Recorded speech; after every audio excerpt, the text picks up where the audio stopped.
Welcome to CAS 133 Basic Computer Skills Microsoft Office. Columbia Gorge Community College, The Dalles, Oregon. Linda Hughitt, instructor. We are down to week 7. Week 7 does use the program called Access. Access is not included in all Office versions, so please check early in the week to make sure that your version has Access, because otherwise you will need to locate a computer that has Access 2013 or part of the 365 suite. College does have that available to you. Just a quick reminder, you have to complete one project from each program, software program, successfully. That means you do need to complete this Access project successfully. You will need to do corrections if you don't get it the first time, and you do need to make sure you have it completely finished. Now, with that said, moving on into the week, the textbook files, some extra information about digital cameras. There are some YouTubes, and if you go out and search YouTubes for Access 2013, there is a pile of tutorial how-to videos, including one series that looks really good but has like 15 videos in it. So if you're really interested in Access or having a really difficult time with Access, you may want to do a little bit of extra work. Your unit goals, your unit direction summary, your summary. There are some instructional materials on digital cameras. You're to read those, go through them, listen to them, and then you're to write me a summary. And again, it's in the summary that we've done before. How would you apply this? If you tend to take all your pictures with your phone, what if you suddenly reached the point you wanted to upgrade? What would be important to you? Why would you move away from the phone to a regular camera? What would you want? Or your iPad, why would you move away? What would you need in that camera? Maybe you have a point and shoot now you use a lot. You really love doing photography. You'd like to take it to the next level. If you were going to do that, what would be your dream camera? Since obviously this summary won't cost you any money, you don't have to worry about the cost of the camera. You just need to address what would be important to you. Don't give me a make and a model and an exact camera, because by the time you are actually going to go buy that camera might not even be on the market any longer. So we're talking general features, what's important to you. For example, to me, a zoom is highly, highly important. I run a 300 millimeter zoom on a digital SLR camera, which will not sound like gobbledygook. Once you've done the PowerPoint, you'll know what that means. So zoom would be a very, very important thing to me. You've got some information that's really important about the Access project. It's the type of information that'll keep you from having to do it twice. And you are going to have to insert an Excel spreadsheet into the Access program. If you don't follow every single step in the book exactly like it needs to be done, you're not going to have success. If you don't have success, what I suggest you do is print a copy of the Excel spreadsheet and simply type in the information to the spreadsheet, to the data in Access, and move on. So that's how you get around that problem if that happens. That's a fairly common one. It either goes nicely or it doesn't go at all, seems to be kind of the results. Some tips and tricks, and again, some of those may help prevent some painful redos. Access does save as it goes. There's no, oh rats, undo, I didn't mean that button. So before you push a mouse and push a mouse button, please read everything carefully. And then there's some just additional information on Access, including how when you reopen it, there's some steps you need to take to make it kind of like live and active again so you can work on it. Student data files are there for you. You also have an Excel performance final test. This test can only be uploaded one time. You may not upload it multiple times, so make sure you're happy with it before you upload it. And you cannot correct it. What you get is what you get. Now, with that said, think about the fact that maybe you've just been hired in a job and your partner in the other cubby hole is making the PowerPoint, and somebody else down the road is doing the Word document. Somebody else is doing whatever else needs to be done for this presentation, and you've been given the Excel spreadsheet to do. It needs to match and look the same, so you've been given some directions there. Obviously, it needs to have the correct answer, because when your boss throws that up on the board in front of this whole group do the presentation and he's talking from his notes and your total does not match his total, it is not going to look good for you. So accuracy is going to matter. Using the formulas and using them correctly does matter. All of those are part of the skills for this. Think of it as sort of a semi-job test.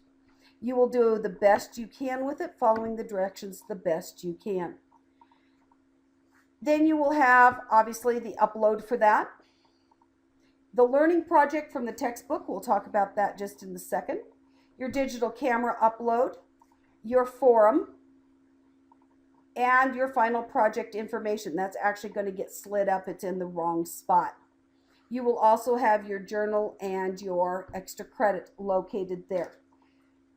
The final project information is going to have basically 2 PowerPoints for you to look at and a video. The video is a little on the long side, but it will walk you through everything you could possibly need to know for getting a good grade on your final project.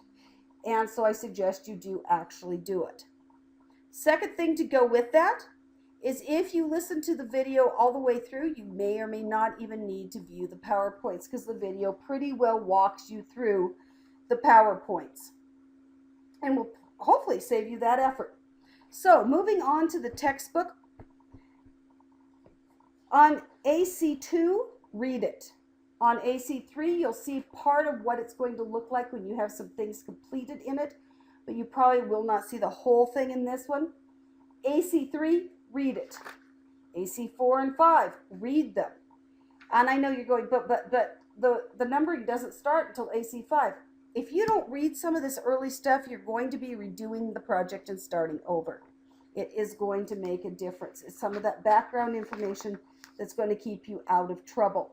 When you get to AC6, actually read it.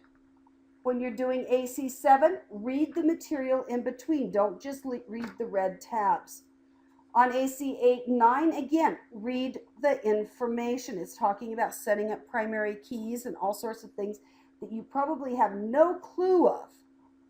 And so you need to read it. If you don't read it, what you're going to have is a disaster. Same with 10 and 11. And then it's kind of getting to the point that you're going to be doing more of the step-by-step following it. Again, read, look, be sure before pushing mouse and pushing button. It will save you hours in the long run. So as you work your way through this project, there are lots of steps to it. You just have to be really careful. Give yourself plenty of time. Don't commit this late Saturday night and think that you're going to be able to just kind of wing it through quickly and hope that everything goes okay, because your chances are probably not really good. Most likely you're going to run into some issues of trying to do that.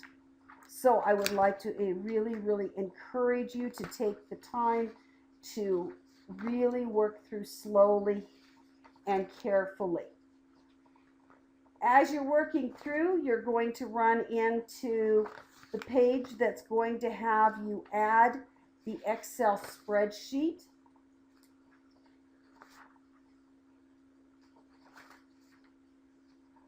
And I'm trying to find where I was. So if you're looking on AC32 and AC33, that's going to be importing or linking data from other applications to Access. And on 33, it's going to have you importing that Excel worksheet. Again, if you get this far and you hit disaster, it won't go. It says, no way. Then simply print it and type the information in and then continue on. This was something we had to do with the Access 2010, and students, once they knew to do that, were quite successful and found it really wasn't such a bad project. After all, the worst part was getting past that little thing that could get you. Up to that point, make sure you are extremely accurate with everything. It will save you a lot of agony at that point if you have everything matching. The difference between a capital, difference between a space, the difference between a period will make a difference to how successful you are there. Chapter summary on AC64 again. And then if you did want to do the extra credit, you've enjoyed Access. You may have found a new career if you loved Access, by the way. You have your in the labs again. Now, when you get to the back of the yellow pages, we've been doing the basically application project, the consider this your turn. You will not be doing that this time. There is no application project this week. If you can get through doing the actual Access step-by-step project from the book, we will be happy with that. And with that, you have the Excel performance final, which is following the directions for your boss, and you have your digital camera. If you have any questions, please let me know.